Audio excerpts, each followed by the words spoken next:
Tahan, Pak.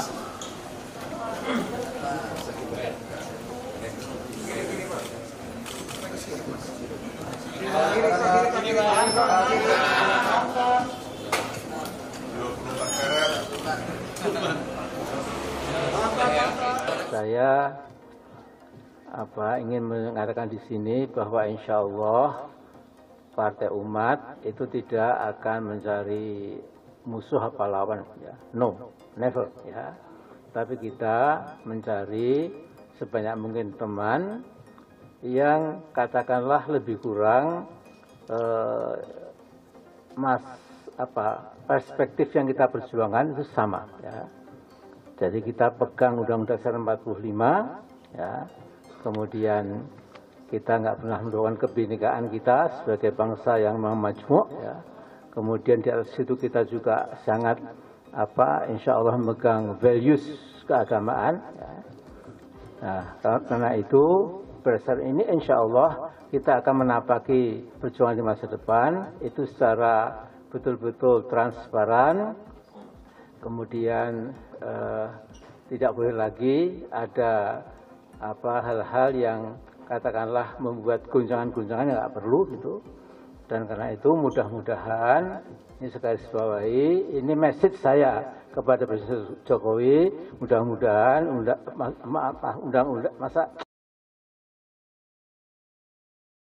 Assalamualaikum warahmatullahi wabarakatuh. Syukur alhamdulillah, saudara-saudara sekalian, rekan-rekan sekalian, kembali kita berjumpa di Jejak Semesta 65. Semoga kita semua dalam keadaan sehat walafiat, selalu dalam lindungan dan bimbingan Tuhan Yang Maha Kuasa.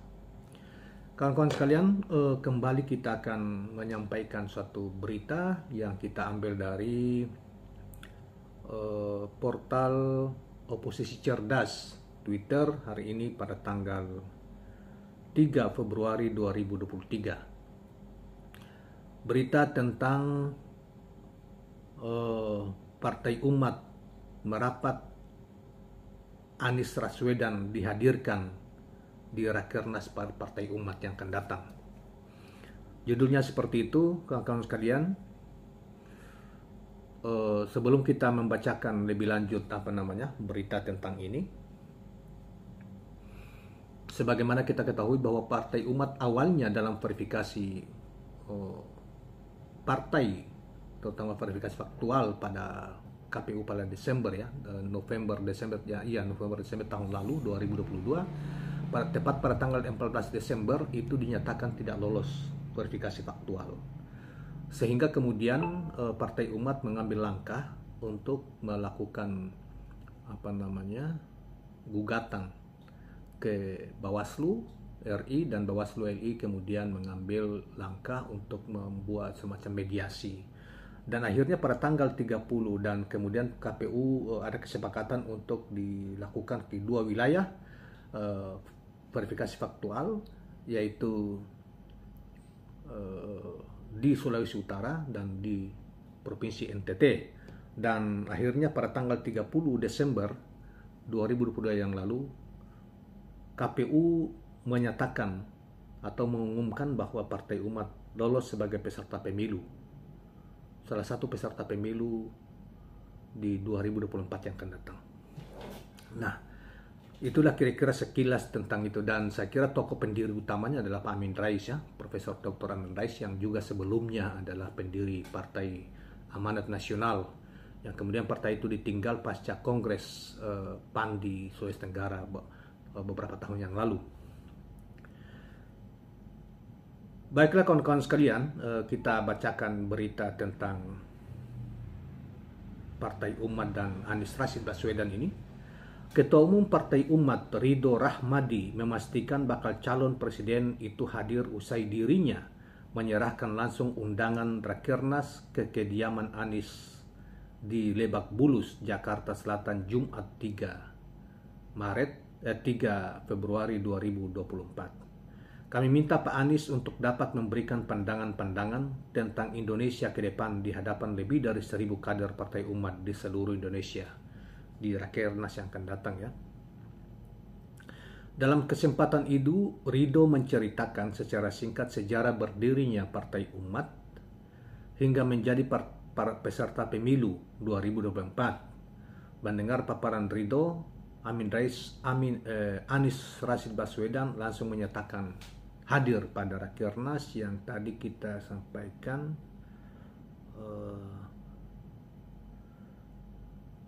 akan diadakan pada tanggal 13 sampai 15 Februari 2023 yang akan datang.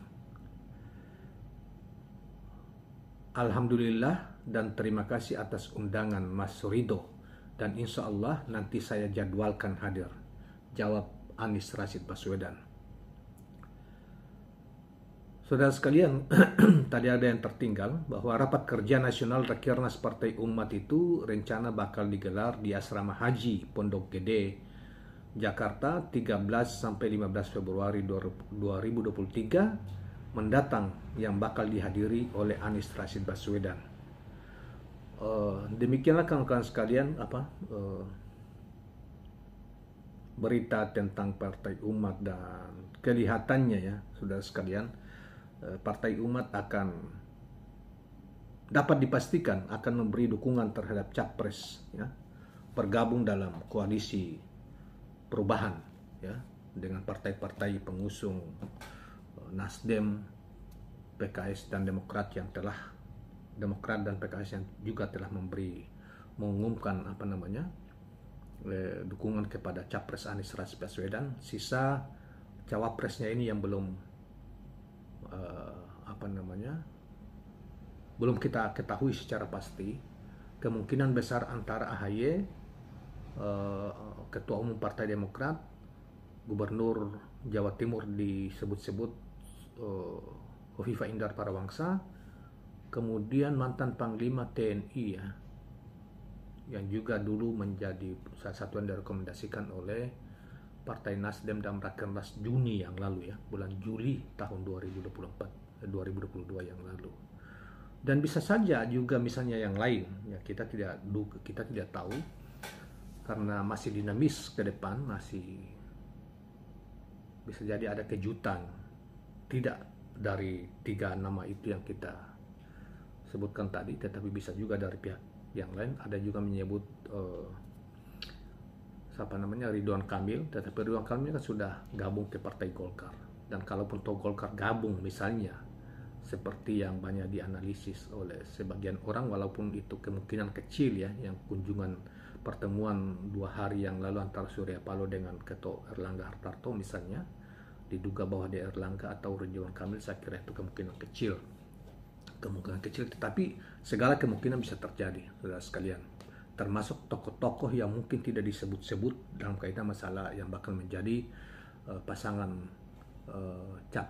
capresnya Anies Rashid Baswedan atau pasangan Anies Rashid Baswedan dalam koalisi perubahan ini.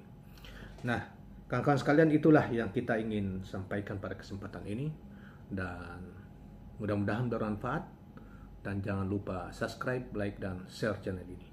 Assalamualaikum warahmatullahi wabarakatuh.